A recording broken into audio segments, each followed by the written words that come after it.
Assalamualaikum warahmatullahi wabarakatuh. Salam sejahtera bagi kita semua. Untuk kali ini kita akan belajar tentang sistem koordinat. Apa saja yang akan kita pelajari di sistem koordinat ini? Yaitu nanti tentang posisi titik dari titik asal dari sumbu X maupun sumbu Y. Kemudian untuk yang kedua, kita akan belajar tentang posisi garis, yaitu posisi garis nanti yang kita pelajari ada garis jajar, garis berpotongan, dan garis tegak lurus. Coba perhatikan gambar diagram kartesius berikut ini. Jadi ingat, untuk yang perpotongan sumbu X dan sumbu Y ini dinamakan dengan titik pusat. Sedangkan untuk yang ke kanan itu bernilai positif, sedangkan untuk sumbu X yang ke kiri dari titik pusat itu bernilai negatif. Untuk sumbu Y, yaitu sumbu yang tegak, apabila ke atas itu bernilai dengan positif, sedangkan yang ke bawah itu bernilai negatif. Coba perhatikan grafik denah pada koordinat kartesius. Semisalnya kita letakkan sumbu X atau sumbu yang mendatar di sini, kemudian sumbu Y yang tegak itu di sini. Jadi di manakah posisi titik pusat denah gambar di samping? Jadi posisi perpotongan antara sumbu X dan sumbu Y digambar di denah di samping, yaitu terletak pada kantor desa. Posisi titik terhadap sumbu X nanti yang kita pelajari yang pertama, kemudian untuk yang kedua posisi titik terhadap sumbu Y, dan yang ketiga posisi titik dari titik asal.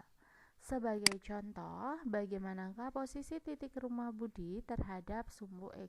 Sumbu X adalah sumbu yang mendatar. Jadi kita lihat jarak rumah Budi terhadap sumbu yang mendatar itu ada berapa? Coba kita hitung. 1, 2, 3. Jadi untuk titik rumah Budi itu berjarak 3 satuan dari sumbu X. Posisi titiknya 3 satuan dari sumbu X. Sedangkan untuk contoh dari posisi titik terhadap sumbu Y, yaitu bagaimanakah posisi titik rumah Budi terhadap sumbu Y. Sumbu Y adalah sumbu yang tegak. Kita coba hitung rumah Budi terhadap sumbu yang tegak. 1, 2. Jadi untuk titik rumah Budi itu berjarak 2 satuan dari sumbu Y. Oke, untuk posisi titik dari titik asal sebagai contoh, bagaimanakah posisi titik rumah Budi terhadap kantor desa? Rumah Budi terhadap kantor desa. Ingat, kita akan berjalan dari sumbu X terlebih dahulu. Dari titik rumah Budi terhadap kantor desa. Jadi kita berjalannya dari kantor desa. Dari kantor desa di sini untuk ke rumah Budi berarti kita harus berjalan mendatar ke sebelah kanan sebanyak 2 langkah dan ke atas sebanyak 3 langkah. 1, 2, 3. Jadi kita bisa tuliskan 2 satuan ke kanan dan 3 satuan ke atas. Ingat ya, untuk posisi titik rumah Budi ke kantor desa berarti kita membaca dari kantor desa terlebih dahulu. Kalau untuk posisi rumah Ani terhadap puskesmas berarti kita baca dari puskesmas terlebih dahulu, yaitu 2 satuan ke kiri, kemudian 6 satuan ke atas. Demikian ya, itu adalah cara membaca posisi titik dari sumbu X, sumbu Y maupun dari titik asal. Kalau membaca titik rumah Budi yaitu 2,3. Kenapa 2,3? Karena kita wajib membaca dari sumbu X dulu, yaitu 2 langkah, kemudian 3 ke atas. Jadi kita membacanya 2,3. Kalau posisi rumah Ani berarti kita membacanya ke kiri. 1, 2, 3, 4, 5. Berarti negatif 5,4. Kalau titik puskesmas berarti negatif 3, negatif 2. Begitu untuk membaca sebuah titik. Oke, kita selain belajar tentang posisi titik, kita juga akan belajar tentang kuadran dan posisi titik terhadap sumbu X dan sumbu Y.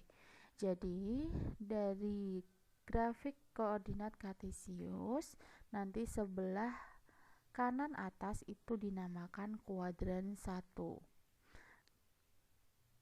Kemudian kiri atas dinamakan kuadran 2, bawah kiri dinamakan kuadran 3, dan kanan bawah itu dinamakan kuadran 4. Jadi sumbu X dan sumbu Y itu membagi bidang koordinat menjadi 4 kuadran. Kuadran 1 yang positif ada X dan Y-nya. Kuadran 2 itu Y-nya yang positif sedangkan X-nya negatif. Kuadran 3 X maupun Y di sini sama-sama negatif. Sedangkan kuadran 4 itu X-nya positif, Y-nya itu negatif. Diingat-ingat 1, 2, 3, dan 4. Posisi titik terhadap sumbu X dan sumbu Y. Titik P di sini, titik P itu adalah negatif 2,1. Berjarak berapa dari sumbu X? Jadi kita hitung. Di sini ada jarak 1 satuan. Kalau terhadap sumbu Y berarti ada jaraknya adalah 2 satuan. Kemudian titik Q ini adalah 2,3. Titiknya itu berada di 2,3. Jaraknya berapa terhadap sumbu X? Berarti kita hitung dari titik ini terhadap garis sumbu X berjarak 3 satuan. Sedangkan dari sumbu Y itu ada 2 satuan. Jadi kita bisa dituliskan titik Q itu 2,3. Untuk posisi garis itu nanti ada 3 macam. Yang pertama garis yang sejajar. Misalnya itu garis A itu ternyata sejajar dengan sumbu X. Garis jajar adalah garis apabila diperpanjang itu tidak akan bertemu di satu titik dengan sumbu X ini. Jadi di sini kita bisa tuliskan garis A sejajar, simbol sejajar seperti ini dengan sumbu X. Kalau garis tegak lurus, misalnya garis A di sini berarti dia tegak lurus dengan sumbu Y karena di sini nanti dia membentuk siku antara perpotongan garisnya. Ini dinamakan garis tegak lurus. Sumbu garis A itu tegak lurus dengan sumbu Y, disimbolkan dengan seperti ini. Kemudian kalau berpotongan, garis berpotongan itu garis A berpotongan dengan garis B. Titiknya berapa titik perpotongannya? Untuk titik perpotongannya yaitu ada di titik X-nya 0, Y-nya 2. Jadi kita tulis 0,2. Oke. Ini sebagai latihan gambar aliran sungai. Nanti silahkan kalian gambar, kemudian dijawab latihan yang ada di sebelah kanannya. Demikian untuk pertemuan kali ini. Semoga bermanfaat. Ada kurang lebihnya Ibu mohon maaf. Saya akhiri. Wassalamualaikum warahmatullahi wabarakatuh.